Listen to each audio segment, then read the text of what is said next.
جو جموں کشمیر کے ڈسٹرکٹ کپواڑہ میں سری نگر سے 114 کلومیٹر کے فاصلے پر واقع ہے۔ لولاب کا علاقہ نہ صرف حسین نظاروں کی وجہ سے مشہور ہے بلکہ یہاں ایک بلند پایہ دینی بزرگ شیخ الحدیث مولانا انور شاہ کشمیری کا جنم ہوا ہے۔ مولانا مرحوم کا آبائی گھر وادی لولاب کے گاؤں ورنو میں آج بھی موجود ہے۔ وادی لولاب قصبہ کپواڑہ سے کچھ ہی دوری پر واقع ہے۔ اس وادی کا مرکزی شہر سوگام ہے۔ وادی کا آغاز نہایت ہی دلکش نظارے سے ہوتا ہے، جہاں انتظامیہ کی طرف سے اور فن تعمیر کا شاہکار نمونہ داخلی دروازے کی صورت میں تعمیر کروایا گیا ہے۔ جیسے جیسے داخلی دروازے سے نکل کر اس وادی کے اندر قدم بڑھتے ہیں، سڑک کے دونوں اطراف قدرت کے دل فریب نظارے دیکھنے والوں کا تہہ دل سے استقبال کرتے ہیں۔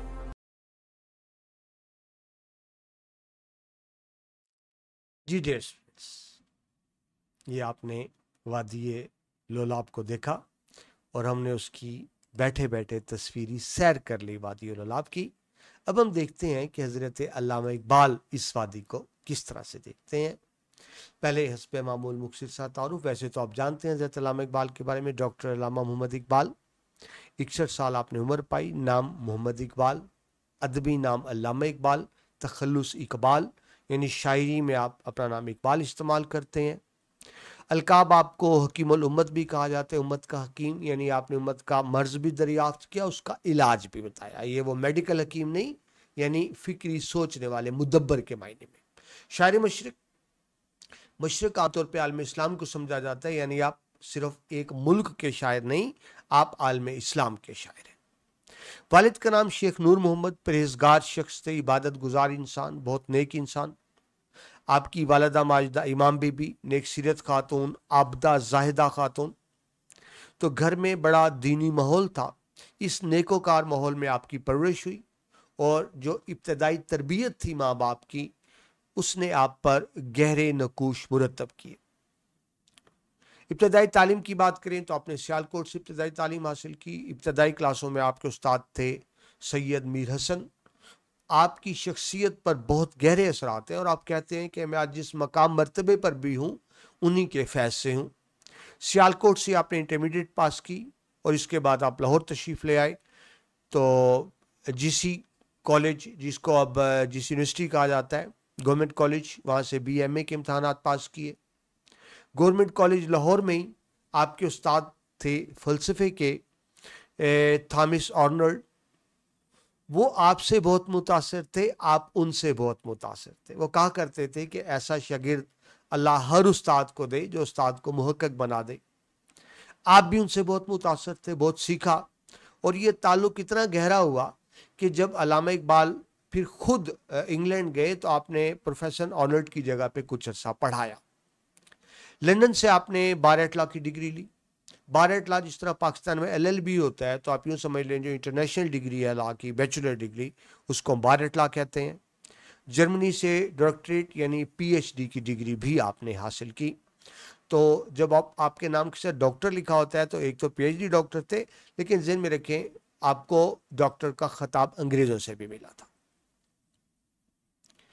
حضرت علامہ اقبال کے اسلوب کی بات کریں، لکھنے کے انداز کی بات کریں تو برے صغیر کے عظیم مفکر ہیں، سوچنے والے ہیں، فلسفی شاعر ہیں۔ جو اسٹوڈنٹ فلسفی کون ہوتا ہے؟ جو چیزوں کو میری آپ کی طرح سرسری نہیں دیکھتا، گہرائی سے دیکھتا ہے، یہ کیا ہے، کیوں ہے، کب ہے، کہاں ہے، کیسے ہے۔ جو چیزوں کو گہرائی سے دیکھے اس کو فلسفی کہتے ہیں۔ تو آپ برے صغیر کے فلسفی شاعر، آپ نے اپنی شاعری کو وقف کر دیا دین کے لیے۔ آپ کی پوری شاعری تبلیغ دین ہے، اصلاح امت ہے۔ آپ کا ہر شعر ریلیٹ کرتا ہے کسی قرآنی آیت سے یا کسی حدیث مبارکہ سے۔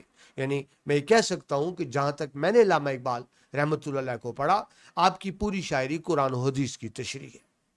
آپ نے اپنی شاعری کے ذریعے سوئی قوم کو جگانے کی کوشش کی اور قوم کو درس دیا کہ قرآن و سنت کے ساتھ جڑ کر اس کی تعلیمات پہ عمل کر کے ہی ہم دنیا آخرت کی کامیابی حاصل کر سکتے ہیں۔ آپ کے اہم شعری موضوعات جو ہیں خودی یعنی اپنی پہچان، سیلف ریکوگنیشن، ہمیں پتہ ہو ہم کون ہے، مرد مومن، وہ بتاتے ہیں مرد مومن کو کیسا ہونا چاہیے، یعنی ایک مسلمان کو کیسا ہونا چاہیے۔ شاہین کا بڑا ذکر کرتے ہیں کہ شاہین جو بلند پرواز کرتا ہے وہ اپنے جوانوں میں شاہین کی سی صفات دیکھنا چاہتے ہیں، عمل کی بات کرتے ہیں، حریت آزادی کی بات کرتے ہیں، روحانی بیداری کی بات کرتے ہیں، اسلامی تشخص اور اسلامی معاشرے کے قیام کی بات کرتے ہیں۔ تو یوں آپ دیکھیں اقبال نے پوری شاعری کو دین کی تبلیغ کے لیے وقف کر دیا، اور دیکھیں اس کا انعام بھی کیا ملا، حضرت اقبال کو انعام بھی کیا ملا۔ علامہ اقبال اس مقام تک پہنچے، اللہ نے ان کو یہ مقام دیا کہ ڈیئر اسٹوڈنٹس، علامہ اقبال ایک مضمون کا درجہ اختیار کر گئے۔ علامہ اقبال ایک سبجیکٹ ہے۔ دیکھیے جس طرح آپ سبجیکٹ پڑھتے ہیں نا، فزکس، کیمسٹری، میتھ، بایولوجی، اسلامیات، پاک اسٹڈی، اسی طرح سے اقبالیات بھی ایک مضمون ہے۔ تو اللہ کی طرف سے یہ مرتبہ ملا کہ حضرت اقبال کی شخصیت کو ایک مضمون کا درجہ مل گیا۔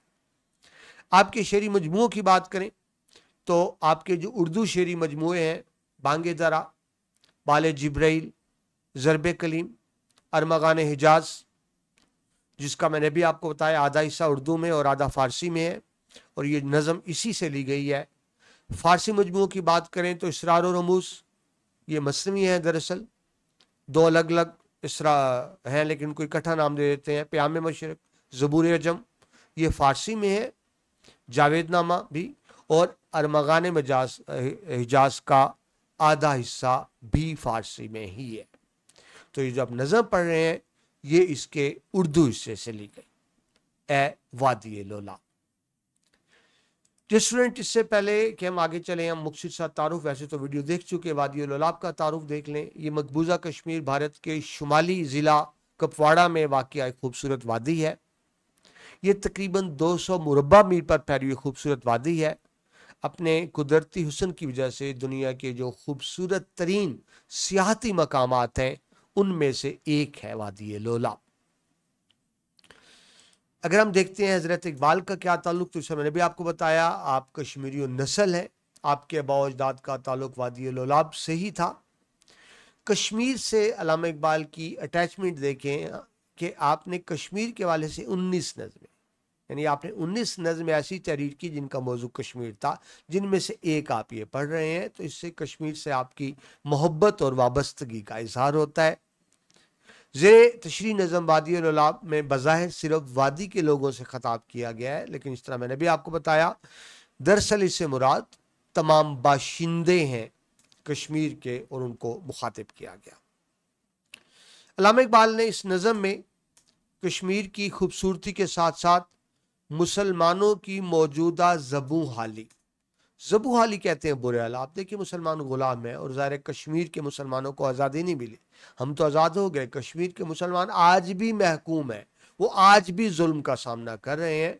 تو اس نظم میں جہاں کشمیر، وادی کشمیر کی خوبصورتی کا ذکر کر رہے ہیں حضرت اقبال، وہاں مسلمانوں کی زبوں حالی، مذہبی رہنماؤں کی بے عملی اور قوم کے اندر سوز و گداز کی کمی پر بھی افسوس کا اظہار کریں۔ دیکھیے اسٹوڈنٹس، اب آپ جانتے ہیں کشمیر میں آزادی کی تحریک چل رہی ہے، کشمیری مجاہدین لڑ رہے ہیں، جانوں کی قربانی دے رہے ہیں، لیکن ذہن میں رکھیں جب علامہ اقبال نے نظم لکھی تھی اس وقت ابھی کشمیر میں آزادی کی جدوجہد شروع نہیں ہوئی تھی۔ بات میں ذہن میں رکھیے، اس وقت کشمیر میں آزادی کی جدوجہد شروع نہیں ہوئی تھی۔ تو اقبال کو اسی چیز پر افسوس ہے، حضرت اقبال کو، کہ مسلمان سوئے ہوئے ہیں، ان کے دینی رہنما سوئے ہوئے ہیں، دینی رہنماؤں کو چاہیے مسلمانوں کو خواب غفلت سے جگائیں، بیدار کریں، تاکہ ان میں آزادی کی روح بیدار ہو۔ تو یہ تڑپ آپ کو اس میں نظر آئے گی۔ ایک اور اسٹوڈنٹس بات سمجھ لیں، یہ اس نظم کی حیت کیا ہے، یعنی حیت کہتے ہیں بناوٹ کو، جس کو آپ مینوفیکچرنگ کہہ لیں، ساخت کہہ لیں۔ تو یہ ہے دراصل ترجیحی بند نظم۔ یہ آپ لکھیں گے آپ کو اچھے نمبر ملیں گے، آپ ضرور لکھیے گا کہ نظم کیا ہے، اس نظم کی حیت کیا ہے۔ یہ ترجیح بند نظم ہے۔ اب ترجیح بند نظم کیا ہوتی ہے یہ بھی دیکھ لیں۔ ایسی نظم جو ہر بند کے آخری مصرع بار بار دہرایا جائے، یعنی نظم میں بند ہو اور بند کا جو آخری مصرع ہے وہ بار بار دہرایا جائے، جس طرح آپ دیکھ رہے ہیں اس نظم میں بار بار دہرایا جا رہا ہے اے وادی لولاب، تو اس کو آپ ترجیح بند نظم کہیں گے۔ اچھا، کیونکہ اس میں 3 مصرے ہیں تو 3 کو مثلث کہتے ہیں۔ تو اگر آپ مزید ایکسپلین کریں، کیونکہ اس نظم میں 3 مصرے ہیں اور ہر تیسرا مصرع ریپیٹ ہو رہا ہے، تو آپ اس کو مثلث ترجیح بند نظم بھی کہہ سکتے ہیں۔ ٹھیک ہے جی۔ ایسی نظمیں عام طور پر ترنم کو بڑھانے کے لیے، تاکید کرنے کے لیے، احساس کی شدت بڑھانے کے لیے لکھی جاتی ہیں۔ وادی لولاب بھی انہی نظموں میں سے ایک نظم ہے۔